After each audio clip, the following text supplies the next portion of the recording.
Lowe's knows July 4th savings are worth celebrating. Right now, get up to 40% off select major appliances and get an additional 10% off 2 or more select major appliances. Plus, get 3 Scott's Naturescapes 1.5 cubic foot mulch bags for just $10. These deals are coming in hot. Lowe's, we help, you save. Valid through 7/9. Selection varies by location. While supplies last. See Lowe's.com for more details. Excludes Alaska and Hawaii. From Hollywood, it's time now for... Johnny Dollar. I have your call to Stanford, sir. Oh, thank you, operator. Hello? Oh, Mr. Dollar, I'm so glad you called. Well, you seem pretty anxious to talk about something, Miss Harkness. I am. About Donald and his uncle. And Donald's plan for the expedition to Egypt. To dig up the remains of the old pharaoh Kamashek? Yes. Can you come over here to see me, please? When I talked to you on the station platform a while ago, you said something about the curse of Kamashek. Yes, Mr. Dollar. Isn't that nothing more nor less than superstition? No. Huh? I'm afraid that in this case, Mr. Dollar, it can mean nothing more nor less than murder. I'll take the first train.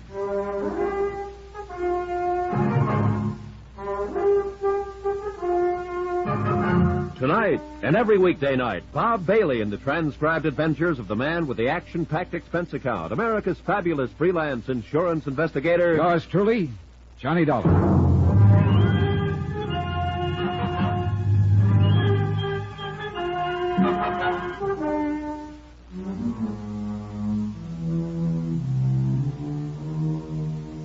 From Special Investigator Johnny Dollar to Inter-Allied Life Insurance Company, Crutchfield Square, Hartford, Connecticut. Assignment, The Curse of Kamashek Matter. Expense account continued.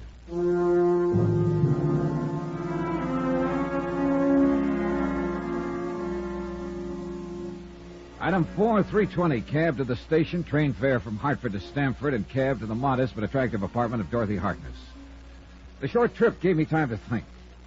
Eric Turnbull, wealthy retired businessman, called me in on this case. Turnbull, uncle of young Donald Cronin, entirely in control of a large trust fund for the boy.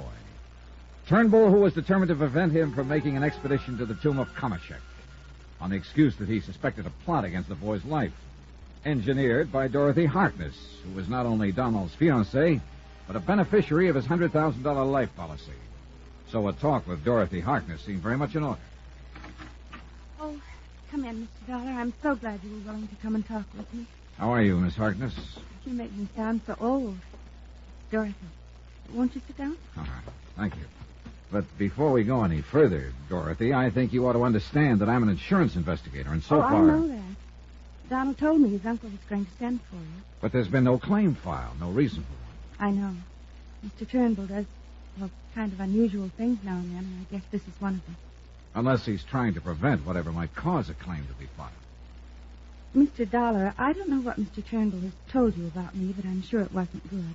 I'm afraid we don't get along very well. Well, it's pretty obvious he doesn't like your interest in his nephew, Donald. I've known Donald since school, Mr. Dollar, and we hope to get married. At least Donald does. Oh? And what about you? I don't know. I don't know. I got the impression from Mr. Turnbull you were doing a pretty good job of getting Donald into your clutches. Isn't the way it is at all. We've been seeing a great deal of each other, and Donald has asked me to marry him. And I'm fond of him, Mr. Dollar, terribly fond of him. As far as marriage is concerned, I'm not sure. What do you mean? I can't help wondering all the time if he isn't hoping to marry me just as an escape from his uncle. Uh-huh. Would you marry him? If I was sure. If you know. You'd be sure of an awful lot of money, Dorothy. What? The minute he reached 30, that is. Mr. Turnbull has poisoned your mind, Mr. Dollar. What money Donald has or may have has nothing to do with it. That sort of thinking is filthy. I guess you mean that, don't you? Yes. I think I've loved Donald ever since my father brought him into the museum. Your father? Yes, he's curator of archaeology. Well, how does he feel about Donald and you? His only interest in Donald is in the money, the financial support he gives the museum. Since Mother died, he's become a grasping, self-centered old man whose only interest is in the museum. I see. I don't live with him anymore. Well, then I take it he opposes any thought of your marrying Donald. He wants me to string him along for his money and scientific contributions. But Donald is making something of himself. instead of wasting his life in idle luxury as Mr. Turnbull would have it. Or would he rather have Don increase the family fortune? No, just not spend it. That's all he cares about. So if anything should happen to Donald, there would be more left for Mr. Eric Turnbull. And that's why I called you. But I'm afraid that if Donald does go on this expedition to Egypt, something will happen to him. Oh, now, wait a minute. Turnbull has objected strenuously to this latest expedition. You don't know them yet. Either of them. They're of the same stock, and they're both stubborn, determined, and willful, and his uncle is clever. Clever enough to play on this stubbornness. Capitalize on it. What's that supposed to mean? He knows that the surest way to keep Donald from doing something is to insist that he do it. It's always been that way. Are you sure you haven't been reading too much psychology? It's true. And in spite of Donald's academic maturity, he's almost like a child in some things, emotional sometimes. That's another reason why I wonder if Donald really wants to marry me. If he loves me enough. Or if he's simply rebelling against his uncle. You feel, then, that Mr. Turnbull is opposing the expedition to be sure that Donald will make it? Yes. Because he doesn't quietly reason with Donald, talk things out. He shouts, he storms, he threatens. And that gets Don's back hair up. Makes him more determined to go than ever. Wouldn't it do the same to you? Maybe so. I'm afraid that if he does go, he'll never come back. You honestly don't want him to go? No. Just what do you think might happen to him? This curse of Kamashek you mentioned? I think that would be the excuse for his uncle to have something happen to him. What is this curse? Do you remember King Tutankhamun? Well, I remember hearing and reading something about him, old Egyptian pharaoh. His tomb had a curse on it, too. But because they believed it would yield important historical data and some of the treasure of those ancient dynasties, an expedition went to the Valley of the Kings and excavated it anyhow. You're really hip on this stuff, aren't you? Donald's interest in it, I guess, but listen to me. One after another, people who were involved in that expedition died under very mysterious circumstances. Yeah, I remember. Even Lord Carnarvon himself. They said that he died from the results of a mosquito bite and pneumonia. But the other deaths were not so easily explained away. Not even by able scientists and doctors. You believe in the curse of King Tut, then? And now the curse of Kamashek? No. Well, I don't. But for what you just told me... There have been too many other tombs, all bearing warnings, where the people who dug into them touched the treasures in them, even touched the remains of the kings, had no harm at all come to them. Well, then I'm afraid I don't see what you're driving at. This, Johnny. Any mysterious death of someone who's explored one of these ancient tombs will be accepted as a result of the curse. Don't you see? It's an open door to murder. You know something? To me, it all sounds a little far-fetched. No. Because of Eric Turnbull. Because I'm sure he wants Donald out of the way. For his money? This terrible friction between them, this antagonism that's been building up for years. And it's reached a point where either one of them would be glad to see the other out of the way. But Eric Turnbull is the only one who's evil enough to do something about it. And I gotta admit that sparks kind of flew between them when I saw them together. And don't forget it would be to his uncle's advantage if Donald were to die. He needs the money? Well, no, I guess he Well, doesn't. what about you? I'm doing all right at the museum. I'm earning enough to live on, and I'm happy now. Just the same, as I understand it, you'd collect half of Donald's life policy. I hate you for even thinking of such a thing. I'd hoped you would help me save Donald's life. Funny, though, isn't it? Funny. Eric Turnbull is my employer in this case. If there really is a case. Because he's smart. He's clever. He's clever enough to know that calling you in would help cover up anything he might do. All right, look. Suppose Eric Turnbull did plan to get rid of Donald. How? I don't know. But this I do know. And it's the thing that has scared me. On his last expedition, and he didn't realize it until afterwards, one of the men in his party, a man he'd selected himself, turned out to have been paid separately by Mr. Turnbull. Why not? He probably wanted somebody there to look after Donald without his knowing. Listen to me. This man caused a couple of accidents. At least they called them accidents. That could have cost Donald his life. Oh, now, Dorothy, look. No, please. no. No, I can see that you don't believe anything I've told you. Dorothy, I think you're just building up something in your imagination. You that don't doesn't- believe me. But at least do this. Remember. No matter what happens. Remember what I've told you. Somebody was lying. That was a cinch. But who? And why? Unless one of them really was plotting against the life of Donald Croman. I couldn't get it out of my head that at least Eric Turnbull didn't need whatever money would come from Donald's death. Dorothy Harkness, on the other hand, would gain what to her would be plenty.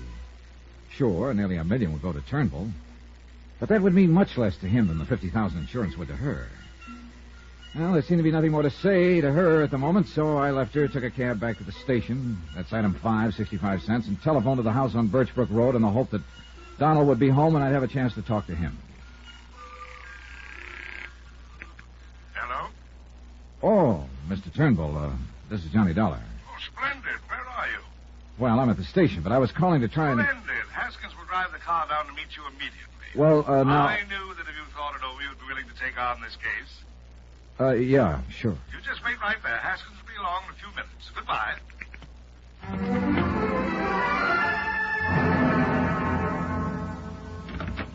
Come in, Mr. Dollar. Thank you, but before we talk about this Sit down, won't you?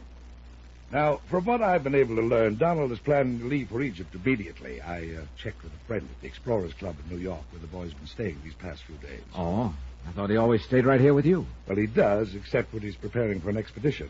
Then you are going to let him go. Well, how can I stop him without making him look foolish in the eyes of his colleagues? The museum, the universities are so interested in his work.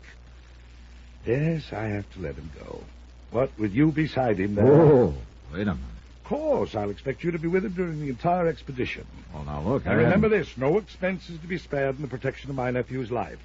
I had to go down to New York to see David Wilt. He's my stockbroker, Harrison Dillman Company. While I was there, I stopped at my bank and arranged to have some 5,000 in American Express traveler's checks ready for you.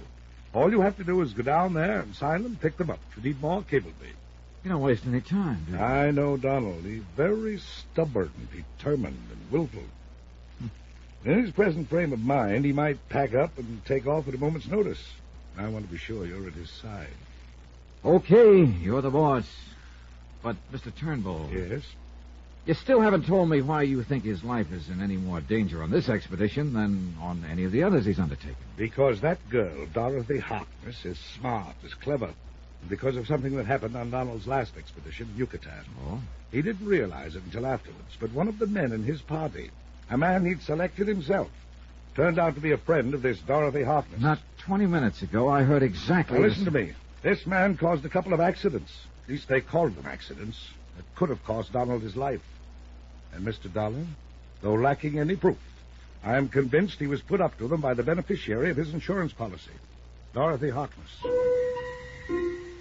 Did I say somebody was lying? Somebody had to be lying.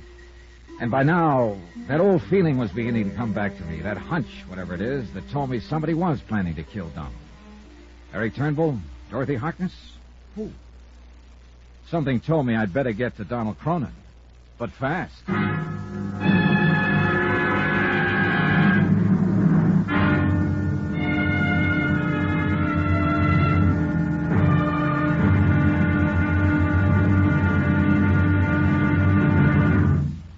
Now, here's our star to tell you about tomorrow's episode of this week's story. Tomorrow, suddenly the reason for a carefully planned murder becomes crystal clear, and a race against death becomes a race for my own life. Join us, won't you? Yours truly, Johnny Dollar.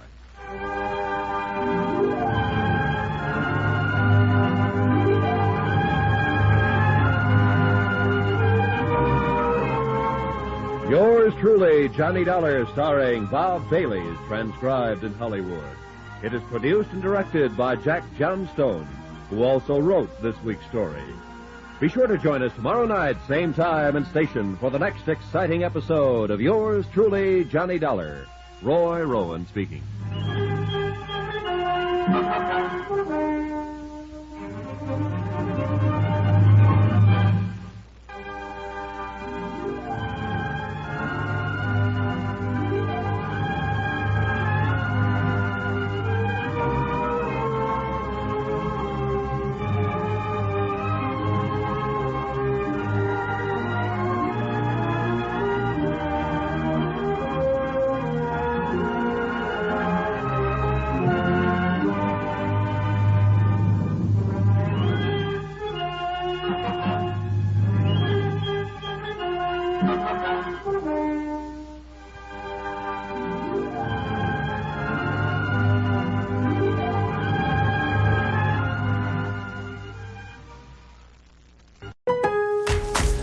Lowe's knows July 4th savings are worth celebrating. Right now, get up to 40% off select major appliances and get an additional 10% off 2 or more select major appliances. Plus, get 3 Scott's Naturescapes 1.5 cubic foot mulch bags for just $10. These deals are coming in hot. Lowe's, we help, you save. Valid through 7/9. Selection varies by location. While supplies last. See Lowe's.com for more details. Excludes Alaska and Hawaii.